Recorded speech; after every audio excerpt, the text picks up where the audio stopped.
I've interviewed a lot of designers working on some of the best teams in the world to figure out how they collaborate with engineers and what does success look like. And I'm starting to notice a trend.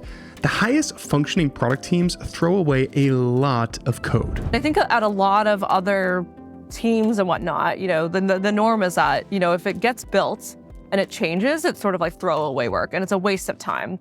But we actually see that as it's not a waste of time. It sort of moves the project forward and it's a part of the design process. That's Jenny Nguyen from FigJam and now Anthropic. And I think she hits on something that I've experienced a lot in my career, this pressure as a designer to get it right. Because if engineers write code that doesn't ship to production, it's a waste of precious resources. But the best teams operate with a completely different mentality. And we have this unique iteration and sort of tension between design and engineering where it helps actually make the product better. And I think that's a big part of just how design works on the FigJam team, but also at Figma together, because it really helps us get to this final really great product together as opposed to, design working in a silo, handing something off to engineering, and then it just going out the door right away. I have a hypothesis.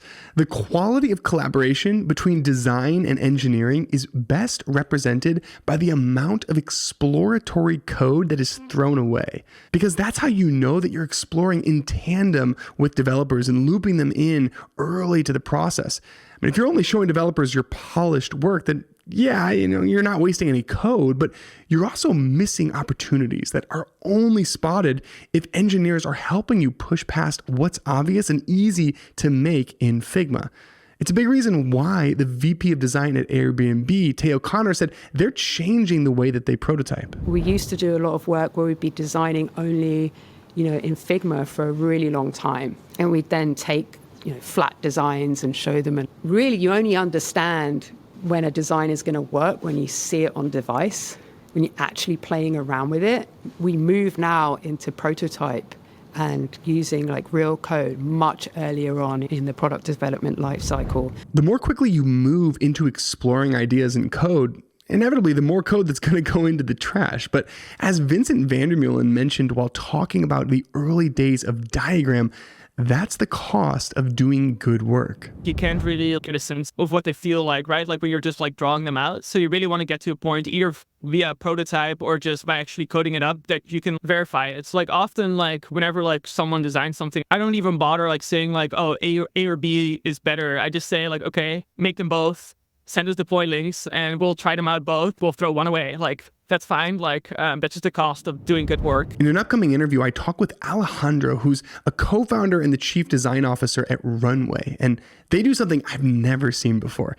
Every month, they have a different product engineer join the design team as a part of a rotation program. It propagates engineering knowledge for the design team and creates a ton of space for collaboration throughout the entire design process. It reminds me of some of the things that Balint Oros was talking about when describing the culture at Craft Docs. Engineering's not pissed off if we need to throw away something. They're not saying, hey, you should have done a better job at designing in the first place. And designers are not upset if they need to change the design for some performance considerations. And they have a deep respect for each other, design and engineering. And the really good thing about this is that as the more engineers interact with designers and vice versa, each of them understands the domain better. They train each other, which results in having better partners in your work because you can move faster and you can do stuff. This process of leveling each other up increases dramatically once you start adding dedicated design or UI engineers into the equation. Here's Derek Briggs talking about his experience at Clerk. It's so motivating. It's so magical to see putting a extremely talented visual designer with an extremely talented UI engineer and watch them level each other. I say all the time that the users never see the files. Your design quality and your design capabilities of your team is only as good as the UI engineers that are implementing it. And that is a good case for velocity as well. You have a whole lot less back and forth between the engineering and design. There's a lot less throwing over the wall because you have UI engineers that care a lot about making those pixel perfect Figma mockups come to life. And then you have designers who are less concerned about the translation process and having to, hey, will you move that one pixel? This is off a little bit because they're communicating to people that care. John Pham hit on this same idea when he described how design engineering works at Vercel. I think a nice thing about our relationship with designers and design engineers and everyone across the company is there's no handoff versus previous companies where I've worked at. Like the handoff is like, here's the final like version, like you need to implement it or like you need to contribute your part. There's no collaboration on like the artifact that's being handed off. Real quick message, and then we can jump back into it. You know what I can't stop thinking about? Cursor, but for designers. And that's why I'm all in on Deson. It's not another 0 to 1 tool for prototypes or side projects. It's a visual interface that gives you access to your company's existing code base. So you can make updates to things like components, typography, properties, and push your designs to production without having to go through an engineer.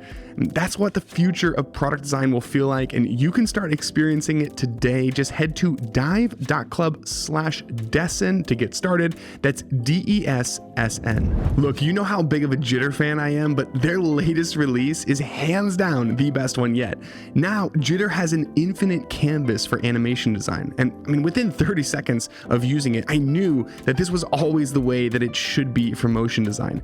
It makes iteration 10 times easier. Collaborating with team members makes way more sense, and you can scale content across formats using multiple artboards in a single file. Jitter is crazy. Like, this product is so incredibly good now. You gotta try it out. Just head to dive.club/Jitter to get started. That's JITTER.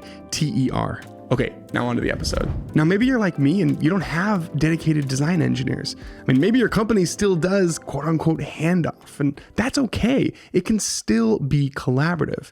Just listen to John describe the process before and after joining Vercel. Vercel was the first place where like I collaborated with designers versus being handed off something. When I was handed off something, like I didn't understand the why or intent behind the design. So like I never learned why like a certain layout was used. At Vercel, every designer wants to collaborate with you because they want to ensure that the thing that gets shipped is the thing that they designed, because we've probably all experienced where like the design handles like 100% of the user's problem, but because of engineering constraints, we have to cut scope and now only 70% of the solution gets shipped. No one wants to end up on that situation. So collaborating with all of the designers, like that taught me like why and what good design is. And as you work with them, they're basically mentoring you for free. Instead of paying for like a masterclass, if you pair with a designer at Vercel, that's your free masterclass. I want to highlight one key word that he just said: intent. No engineer wants to be handed a file that feels like you're saying, here, build this exactly. Ask for input. Share a couple different ideas in the final file and see what they think. I mean, a tactic I love doing is embedding little 1-minute Loom videos where I talk through a very specific UI detail and say, hey, here's my intent. This is what I'm trying to accomplish. And a lot of times the engineer sparks a totally new set of ideas. I mean, maybe something that I thought was technically challenging turns out to be pretty straightforward, and they just build it and it turns out to be awesome. And I can think of many examples where that has happened for me, but you have to create that space for collaboration. And sometimes I'll even put a sticky note on a piece of UI that I haven't finished yet and say, hey, I haven't figured this out yet, but whenever you get to this part, ping me on Slack and we can just have a quick huddle about it.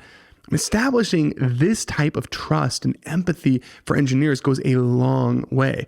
It's a big reason why Anthony Menicola invested into building those relationships with front-end engineers at Shopify. Something that I've been working on, and this goes back to kind of like broadening your T, is just really trying to understand engineers, understand the front end, understand how things work under the hood. And so one of the things that I really started doing when I joined the Inbox team was carving out time each week to sit with front-end devs to understand how the code base works. Now, this relationship between design and engineering totally changes once AI becomes a focal point of your product, because it's so much harder to account for non-deterministic output with static Figma mocks. You simply can't cover all of the states and use cases. Henry Modisette, who is the head of design at Perplexity, says it has to turn into more of a collaborative conversational process. It becomes much more of a collaborative end-to-end product crafting process rather than like design, handoff to engineering, and then something's working, right? Because you cannot design all the cases. You have to just explain what the user is going to get and what the vision for the product experience is. And then, you and the engineers, you build it together in a very collaborative conversational process. In an upcoming interview, the head of design at ElevenLabs, Ammaar Reshi, shares this same sentiment. I love showing the engineers very early on, like the early explorations. They'll go back and forth and like build prototypes so we can like test out how it's working. And it's very much, especially with models that are this early, it's very much an experimentation game where you try it, you see how it feels in real life, you tune it, and you go back and forth and change the design. So design is very dynamic and not static at all. It's not like I made this handoff. It's like, oh, interesting. Like that part of the experience might need a tweak here, might need a tweak there. We're experimenting with different AI ideas for in-flight right now. And honestly, it's kind of pointless to start off in Figma. Instead, we're just going to make code prototypes, play with them, see what's possible. And yeah, maybe once we get a little bit further, I'll move into Figma and refine some of the visual details. But we're kind of flipping the design process on its head a bit. And I'll admit, like, it feels uncomfortable as a designer, but it's also where the world is headed. We're not going to have these clean lines where this is the design process and this is the engineering process. And in that world, collaboration is everything. That's all for now, and I will see you next week.